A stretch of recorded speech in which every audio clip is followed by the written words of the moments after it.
Hello guys, स्वागत है आप सभी लोगों का एक बार फिर से हमारे इस प्यारे से channel UPPCL with UQ. So guys, जैसा कि आप लोग आज थंबनेल में देख रहे हो, आज की इस वीडियो में हम डिस्कस करेंगे अपनी मॉक की स्ट्रेटजी को। जैसा कि मैंने पिछले वीडियोस में बताया हुआ है कि आप मॉक जो है आपकी तैयारी का, आपकी जर्नी का एक बहुत ज़्यादा अहम हिस्सा है। अगर आप मॉक नहीं दे रहे हो तो गाइस, टू बी ऑनेस्ट मैं कहना चाहूँगा कि आप सही मायनों में तैयारी कर ही नहीं रहे हो। और without mock there are very can say less chances that you are going to be selected in this exam without writing any mock.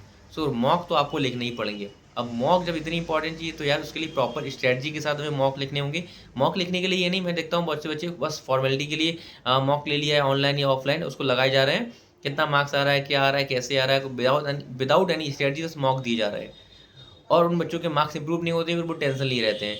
आपको एक स्ट्रेटजी बनानी प्रॉपर कि फॉर एग्जांपल हमारा एग्जाम 2 घंटे का होगा। ओवरऑल टाइम होता है, सेक्शन वाइज टाइम होता नहीं है। तो आपको पहले से यहाँ पे डिसाइड करना है, क्योंकि इंग्लिश थोड़ा सा इजी बैठता है तो इंग्लिश में 25 क्वेश्चन 15 मिनट में करूँगा। मैथ थोड़ा सा कैलकुलेटिव होता है तो आपको यहाँ पे माइंड में लेके चलना है कि मैथ को मैं जो इंग्लिश वाले 10 मिनट में बचा रहा हूँ वो मैथ को दे दूंगा।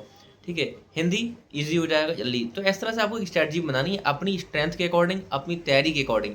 आपकी जिस सब्जेक्ट पे जितनी पकड़ है उसके अकॉर्डिंग आप 1-2 मॉक लिखोगे तो आपको ऑटोमेटिक पता लग जाएगा कि आपके किस सेक्शन में अच्छे मार्क्स आ रहे हैं। तो आप उसको थोड़ा सा कम समय दे सकते हो जब मॉक आप लिख रहे हो। और जिन सब्जेक्ट में या टॉपिक में आपको टाइम लग रहा है उसको थोड़ा सा एक्स्ट्रा टाइम दे दो। अब बात करते हैं जल्दी से आपको क्या करना है। देखिए, 2 तरह से मॉक हम दे सकते हैं, पहले तो ऑनलाइन या ऑफलाइन। जैसे कि मैं अगर अपनी बताऊं तो मैंने ऑनलाइन मॉक्स नहीं दिए थे, मैंने सारे ऑफलाइन मॉक्स ही दिए थे। ठीक है, अब ऑफलाइन मॉक्स के लिए कौन सी बुक मैंने प्रेफर की थी वो भी मैं बताता हूँ। ऑनलाइन में क्या होता है, देखिए गाइस, बहुत से इंस्टीट्यूट वाले जो है कहीं ना कहीं अपने नंबर को बढ़ाने के चक्कर में जबरदस्ती जो है मॉक्स के लेवल को इतना टफ कर देते हैं कि बच्चा वहाँ से डिमोटिवेट होना शुरू हो जाता है। तो कहीं न कहीं मैंने एक आध मॉक्स ट्राई किए, बट मुझे वहाँ का कंटेंट अच्छा नहीं लगा, तो मैंने ऑफ़लाइन मॉक्स को ही प्रेफ़र किया। सो बट ये आप पर डिपेंड करता है, अगर आप चाहो तो ऑनलाइन मॉक्स के साथ भी जा सकते हो। मैं पर्सनली बताऊँ तो मैंने ऑफ़लाइन मॉक ही लगाए। ऑफ़लाइन मॉक के लिए आपकी एक बुक आती है यूथ कॉम्पिटिशन टाइम की, अराउंड शायद 3 साढ़े 300 रुपए के आसपास की बुक होती है, उसको आप प्रेफ़र कर सकते हो। हालाँकि 10 से 12 सेट उसमें होते हैं, बट कोई नहीं, आपको क्या करना है उसके लिए एक पेंसिल और इरेज़र अपने पास रखना है। आप जब भी मॉक लगाओ बस पेंसिल के साथ लगाओ, ठीक है? पेंसिलों का यूज़ करते हुए लगाओ, तो नेक्स्ट टाइम क्या होगा, जब एक बार आपके सारे मॉक अटेम्प्ट हो जाएँगे, तो दोबारा से फिर से उन्हीं मॉक्स को अटेम्प्ट कर सकते हो इरेज़र के पेंसिल मार्क्स को इरेज़ करके। तो इससे क्या होगा, आपको बार-बार मॉक्स नहीं परचेज़ करने पड़ेंगे, 2 से 3 बार तो आप एटलीस्ट उनको प्रैक्टिस कर लोगे, तो उससे क्या होगा, बहुत सारा कुछ आपको वहाँ से सीखने को मिलेगा, क्योंकि मॉक्स में सॉल्यूशन भी गिवन होते हैं, ठीक है?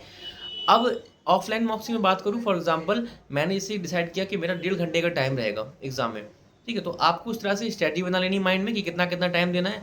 अब आपको एक टाइमर अपने पास रखना है, टाइमर ऑन कर लेना है, मोबाइल में टाइमर ऑन कर लो या आप एक अलार्म लेके बैठो अपने पास, ठीक है? मतलब टाइमर लगा के उसमें कि जिसमें आपको दिखना चाहिए कि टाइम चल रहा है। वो टाइम चलेगा क्योंकि आपको वो प्रेशर भी आपको झेलना आना चाहिए, क्योंकि एग्ज़ाम हॉल में जब आप बैठोगे तो वहाँ टाइम चल रहा होगा और जब उल्टी-गल्टी चल रही होती है ना, तो माइंड पे प्रेशर क्रिएट करती है। तो चूँकि अभी हमें उस प्रेशर को फेस करना है, तो हमें उस प्रेशर को फेस करने के लिए खुद को तैयार करना पड़ेगा अभी से। इसके लिए बहुत ज़्यादा ज़रूरी है, जब आप मॉक लगाने बैठें, अगर आप ऑफलाइन में लगा रहे हैं तो आप एक टाइमर लगा लें, ठीक है? उतना टाइम सेट कर दें उसमें और उस टाइमर को देखते हुए आप जो है अपने मॉक को अटेम्प्ट करते रहें। ये तो आपका हो गया ये। अब बात करते हैं हम जल्दी से सॉरी, हम बात करते हैं जल्दी से। आपने क्या किया, टाइम वाइज़ अलग-अलग सेक्शन को टाइम दिया, अपना मॉक अटेम्प्ट कर दिया आपने, ठीक है? अब मॉक अटेम्प्ट करने के बाद गाइस देखिए, सबसे पहले क्या करना है आपको, जब मॉक आप लगाने बैठेंगे, आपको मॉक पेपर को कम से कम 2 से 3 मिनिमम 2, अदरवाइज़ 3 राउंड में आपको पेपर सॉल्व करना है। सबसे पहले क्या, हम पेपर लेके जब बैठेंगे हम सॉल्व करने, तो सबसे पहले आप उन क्वेश्चन को देखिए। अगर आप प्रैक्टिस कर रहे हैं, आपने पढ़ाई की है, तो जस्ट विदिन 10 से 15 सेकंड आपको क्वेश्चन रीड करके ही समझ में आ जाएगा, क्या मैं इस क्वेश्चन का आंसर फॉर श्योर कर पा रहा हूँ या नहीं कर पा रहा हूँ, मुझे क्लियर आता है या थोड़ा सा डाउट है। आप इतना समझ जाओगे 10 से 15 सेकंड में। अब आपने जल्दी से फॉर एग्जांपल क्वेश्चन रीड किया, 10 सेकंड लिए क्वेश्चन रीड किया। अगर आपको लग रहा है, आप 100% श्योर हो, तो फर्स्ट अटेम्प्ट में आपको तभी वो क्वेश्चन अटेम्प्ट करना है, अगर आप उसमें 100% श्योर हो। आपने उसको मार्क किया। अगर 100% श्योर नहीं हो, थोड़ा सा भी डाउट है, तो उसको सेकंड राउंड के लिए छोड़ दो। यानी कि कुल मिला के कहने का मतलब ये है कि आप फर्स्ट राउंड में केवल उन्हीं क्वेश्चंस को अटेम्प्ट करेंगे जिनमें आप 100% श्योर हैं, ठीक है? तो पहले राउंड में आपने क्या किया, फॉर एग्जांपल हमारे पास 1.5 घंटे का टाइम था, यानी कि 90 मिनट का टाइम था, तो हमने 50 मिनट में क्या किया, जल्दी से सारे क्वेश्चन सॉल्व कर लिए। कौन सा क्वेश्चन सॉल्व कर लिए जो हमें आ रहे थे। अभी हमारे पास 40 मिनट का टाइम बचा है। अब इन 40 मिनट में हम वो क्वेश्चन सॉल्व करेंगे। देखिए आप इन आपने जो 50 मिनट अभी दिए इसमें अराउंड आपका आधे से ज़्यादा पेपर सॉल्व हो चुका होगा, तो अब आप ऑलरेडी कॉन्फिडेंट हो जाएंगे बहुत ज़्यादा। इससे क्या होगा, ये भी एक आपके माइंड में एक जो होता है, क्या बोलते हैं उसको, डोपामाइन रिलीज करता है कि अब आपका लगभग आधा से ज़्यादा पेपर सॉल्व हो गया। अब आप रिलैक्स होकर जो बचे हुए क्वेश्चन है उनको अटैम्प्ट कर पाएंगे। यानी कि जो क्वेश्चन में आपको डाउट है, कहीं ना कहीं उनको सॉल्व होने के चांसेस बढ़ जाएंगे। ठीक है, कहीं ना कहीं आपने अपने माइंड को रिलैक्स कर दिया है आधे से ज़्यादा क्वेश्चन अटैम्प्ट करके। अब जो हमारे पास 30 से 40 मिनट का टाइम बचा है, इसमें हम एक बार फिर से जल्दी से क्वेश्चनों को रीड करेंगे जो क्वेश्चन हमारे छूटे हुए हैं। अब फॉर एग्जांपल इनमें कुछ क्वेश्चन तो ऐसे होंगे जिनमें हमें डाउट होगा, मतलब 50-50 वाले चांस होगा या 60-40 वाला चांस होगा। उनको हम अटैम्प्ट करेंगे, देखेंगे, उनको हम सेकंड राउंड में लेके चल रहे हैं। कुछ क्वेश्चन ऐसे होंगे जो कतई हमें नहीं आ रहे होंगे, उनको हमें क्रॉस लगा के छोड़ते चलना है। कि क्रॉस क्यों लगाना है? क्रॉस इसलिए लगाना है कि अगर टाइम बचा, सेकंड राउंड के बाद अगर टाइम बचा तो ही हम इस क्वेश्चन को अटैम्प्ट करेंगे, अदरवाइज छोड़ देंगे। क्योंकि हमें बेकार का, आपने अगर एक क्वेश्चन भी ले लिया और उसने आपके 2 मिनट वेस्ट कर दिए, तो गाइस कम से कम मान के चलो आपने अपने 3 क्वेश्चन का नुकसान कर लिया। क्योंकि ये जो 2 मिनट आपने उस क्वेश्चन को दिए जो जिसमें आपको कोई चांस ही नहीं था, आपको कभी उसमें कोई आइडिया नहीं था, लेकिन आपने उसको पढ़ने में, समझने में 2 मिनट वेस्ट कर दिए।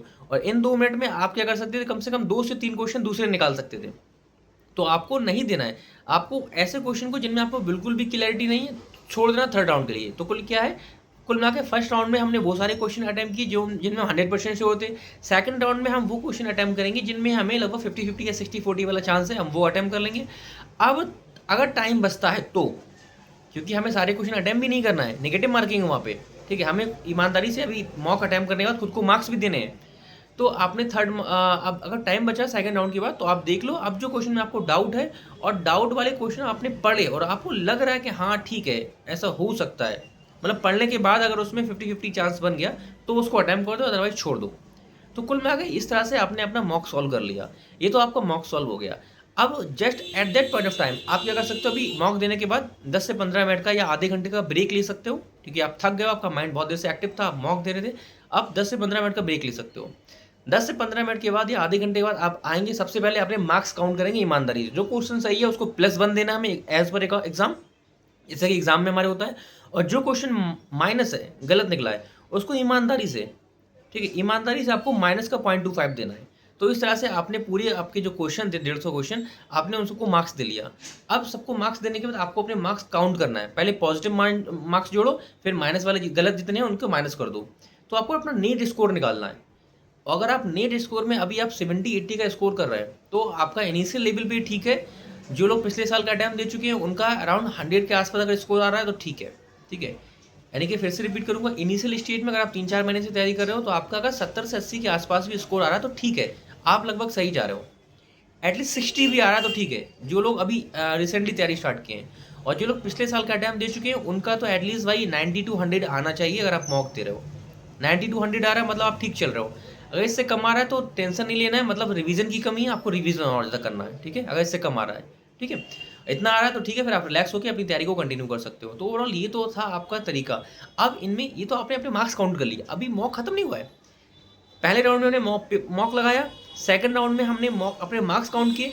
अब थर्ड राउंड हमारा शुरू होता है मॉक्स को एनालाइज करने का। मॉक को एनालाइज हम करेंगे। एनालाइज करने के लिए क्या है, सबसे पहले आपको उन क्वेश्चंस को अटैम्प्ट देखना है जो कि गलत हुए हैं। जिन क्वेश्चन के यानी कि मार्क्स नेगेटिव में आए, जो गलत हुए, आपको उन क्वेश्चन को देखना है कि आपने क्या सोच के आंसर किया था और आंसर एक्चुअल में क्या, उसका सोल्यूशन जाके देखो कि इसका एक्चुअल में आंसर क्या है और मैंने क्या सोच के आंसर किया था। तो आपको वहाँ से क्या होगा, उसको वो क्वेश्चन किस तरह से मतलब हो सकता था, आपको वहाँ से वो चीज़ जानने को मिलेगी, ठीक है। कहीं ना कहीं आप अपनी गलती को आइडेंटिफाई कर पाओ कि यार मैंने ऐसे किया, इसको ऐसे करना था। तो पहले आपने जो गलत हुए क्वेश्चन उनको ट्राई किया। अब सेकंड राउंड पे आपको क्या करना है, उन क्वेश्चन को अटैम्प्ट करना है, उन क्वेश्चन को देखना है जो कि आपने सही किए हैं, जो क्वेश्चन आपके सही हो गए। सही क्वेश्चन कभी कभी क्या होता है कि तुक्के से हम सही कर देते हैं, तुक्के से कुछ क्वेश्चन सही हो जाते हैं। तो आपको देखो, अगर ईमानदारी से सही करो, तुक्का वेस्ट नहीं करना है, ठीक है। अब आपको उन क्वेश्चंस को देखना है, एनालाइज करना है एक बार जो सही हो गए। अब देखना है आपको कि मैंने किस स्ट्रेटजी के साथ क्वेश्चन को सॉल्व किया था और उसका सोल्यूशन क्या दे रखा है, ठीक है। कभी कभी क्या होता है, सोल्यूशन से भी कुछ ट्रिक मिल जाती है, हमें आसान सी ट्रिक मिल जाती है। हम लंबे चौड़ी मेथड से सॉल्व कर रहे होते हैं, एग्जामिनर उसको विद इन शॉर्ट नहीं छोटी सी ट्रिक में सॉल्व कर देता है। तो ये कुछ चीज़ें हैं जो सीखने को मिलती है हमें मॉक से ही। तो आपको सेकंड राउंड में मतलब एनालाइज जब कर रहे हो तो फर्स्ट राउंड में आपने गलत वाले क्वेश्चन देखे, उनका सोल्यूशन देखा, सेकंड में आपने जो क्वेश्चन सही किए थे उनका सोल्यूशन देखा कि मैंने सही किए हैं तो कैसे होगा, ये एनालाइज करना है। अब एनालिसिस के थर्ड स्टेज जो है उसमें है आपको अब उन क्वेश्चंस पर जाना है जो कि आपने अटैम्प्ट ही नहीं किए, तो आपको वो टॉपिक दिखना है, क्या ये क्वेश्चन सेम टॉपिक से, उन्हीं टॉपिक से हैं जो मैंने पढ़े हैं। ऐसा तो नहीं कोई क्वेश्चन, मतलब क्वेश्चन अगर किसी ऐसे टॉपिक से जो आपने पढ़ा ही नहीं तो इट्स ओके, कोई बात नहीं है, अभी पढ़ेंगे तो नेक्स्ट टाइम अगले मॉक में मार्क्स आ जाएंगे।